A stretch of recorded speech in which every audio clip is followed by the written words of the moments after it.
It touches so many families, and all we need to do at this moment is pray. At least 82 people are dead.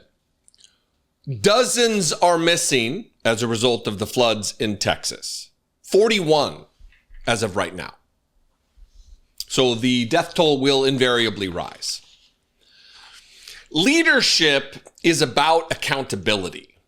We've had presidents, one president specifically, Harry Truman, who had a placard on his desk that said, "The buck stops here. I'm the president of the United States of America. The decisions that flow forth from this desk impact lives. And when I make a decision, I'm not going to blame somebody else. I'm not going to fail to take responsibility for that mantle of leadership that I wear." Donald Trump is a different kind of president. Nothing is ever his fault. As soon as he started slashing the FAA, planes started falling out of the sky, colliding with one another. Not his fault. He did his insane tariff liberation day. The stock market crashed like only we see during depressions and recessions. Not his fault, even though the action he took predicated the stock market crash. Remember COVID? You remember COVID, right? Remember when Donald Trump was asked a question about his decision, his policies coming from the head of the president of the United States, when he said, "No, I take no responsibility at all for what's taking place." Dr. Fauci said earlier this week that the lag in testing was, in fact, a failing. Do you take responsibility for that? And when can you guarantee that every single American who needs a test will be able to have a test? What's the date of that? Yeah, no, I don't take responsibility at all. I don't take responsibility at all. And now, upon taking office a second time, he guts NOAA. He guts the federal agencies surrounding weather prediction, weather forecasting, weather alerts. And then when this happens and people don't get the adequate warning of this disaster, not his fault either. This is from February 28th. Trump officials fire 800 employees at weather forecasting and oceans agency. April 11th. NPR, major budget cuts proposed for the National Oceanic and Atmospheric Administration. And from that article, the proposal also aims to slim down NOAA's investment in some of its premier satellite technology called geostationary satellites by 44% compared to current levels. The agency currently has 5 in orbit, which provide much of the data critical for weather forecasts as well as weather and climate research and coastal security. Now that budget is in place, we have not only fired a bunch of critical employees that could have been in place to warn people, to warn the parents and the caregivers and the guardians and the people responsible for the safety of the children that just died in this summer camp. Children are dead. Dozens of children are dead. And the party of family values doesn't seem to care at all. This is from CNN. Texas braces for more rain as death toll mounts to at least 82 with dozens missing. Texas summer camp, Camp Mystic, the all-girl summer camp that sits along the Guadalupe River, has confirmed 27 campers and counselors died in weekend floods. The river at the camp rose more than 20 feet in less than 2 hours during the peak of the flooding early on the 4th of July. These are children. And Donald Trump is responsible for this. Could all of the deaths been avoided? Probably not.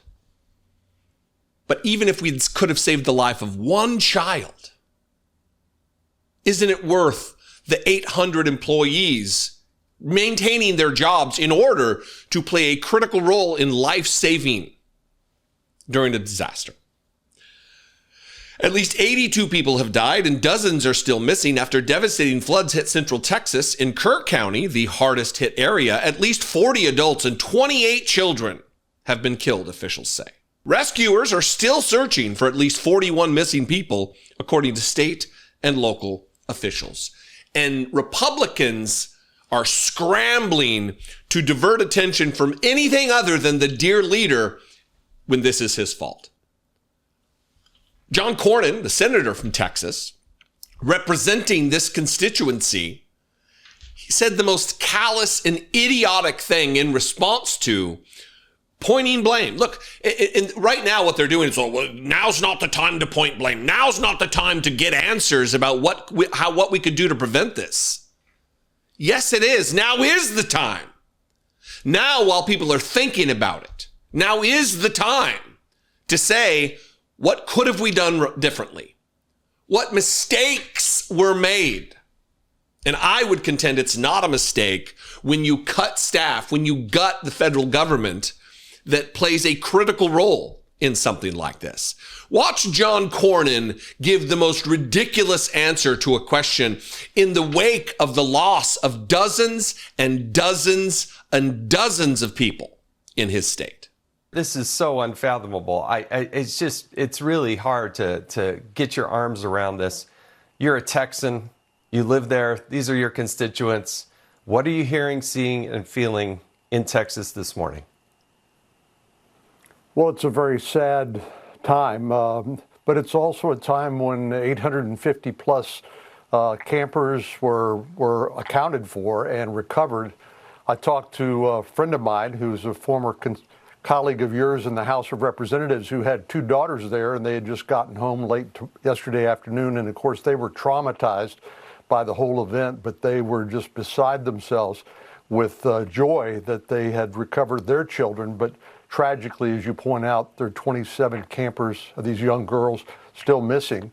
And this was a 100-year flood event in an area that had been known to flood, but nothing like this, where the floodwaters rose 26 feet in about 45 minutes in the middle of the night. So a terrible tragedy, but thanks to President Trump and Secretary Noem, the federal disaster relief has been provided at the request of Governor Abbott. And it's just a time of very many conflicting feelings, but primarily we're very sad for those who've lost their lives and the unaccounted for.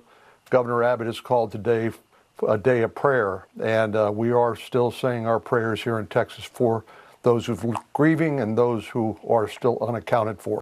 Yeah, it's sad, but 850 people didn't die. Yeah, it's sad, but look at all the people who are still alive in the United States. Sorry about your dead child, parent, but look at all these other kids that aren't dead. This is the callousness of the Republican Party. Fecklessness.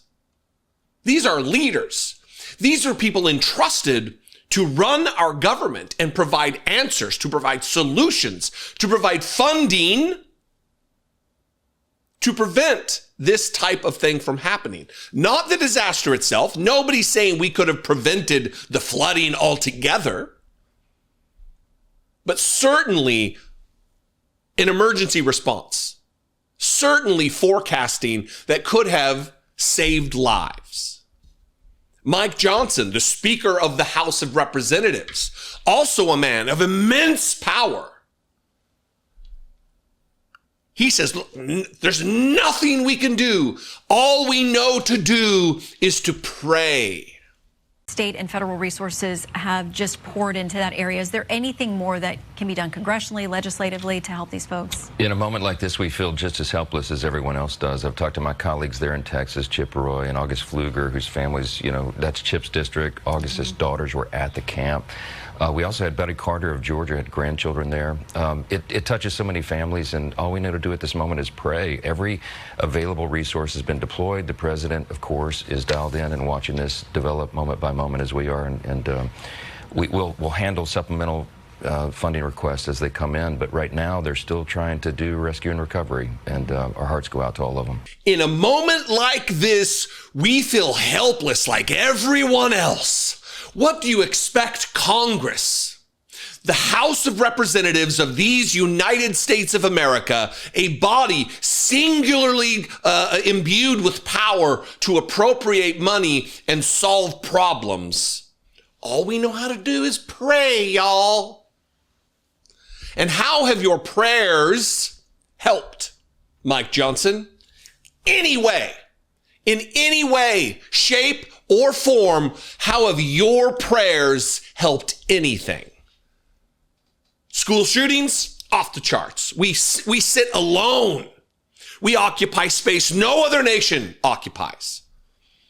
And every time it happens, oh, thoughts and prayers, we're going to pray for you. Fucking fantastic. Why don't you do something with your power, with your tangible power?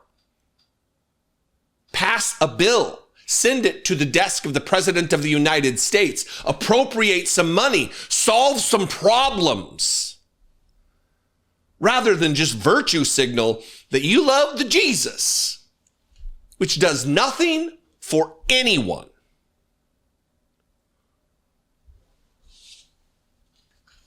Nothing's Trump's fault. Nothing is the Republican Party's fault. None of this could have been avoided. Let's just sit around and silently pray. This is why elections matter. This is why we need to listen to people when they tell you who they are and what they prioritize. They prioritize making fabulously wealthy people even more wealthy. They don't prioritize saving children's lives. They don't prioritize early warning systems and funding a government to do the thing it's supposed to do.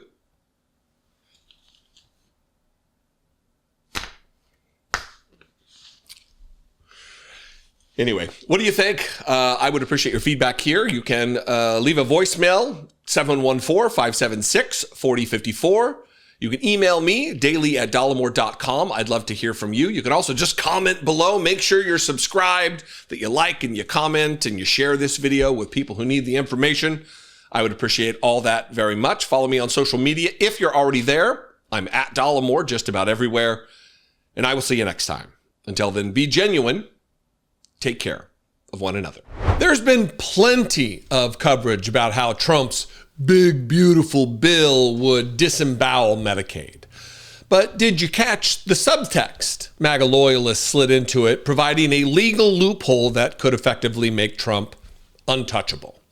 This bill would stop federal judges from enforcing any court order against the executive branch unless you first pay a bond potentially so high most Americans wouldn't be able to pay it.